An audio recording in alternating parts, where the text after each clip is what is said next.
زي الفل على بتوع الكورة وماتش الزمالك والترجي اللي خلص بنتيجة 3-1 لصالح الزمالك.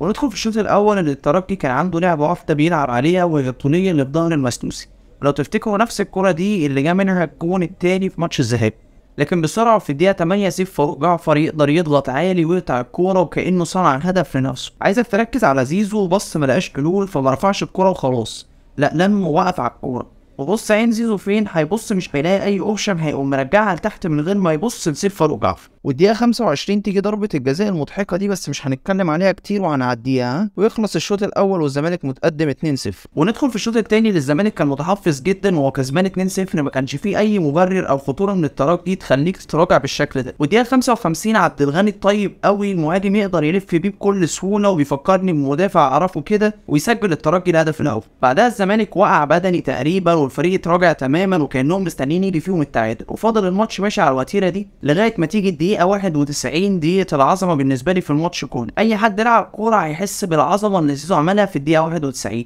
إن أنت تقدر تضرب سبرنت في الوقت ده، فدي حاجة جامدة جدا. لا مش بس كده، إن أنت ترفع الكورة بالكواليتي ده، أنت أساسا في آخر الماتش ما بتبقاش قادر تشيل رجلك من على الأرض.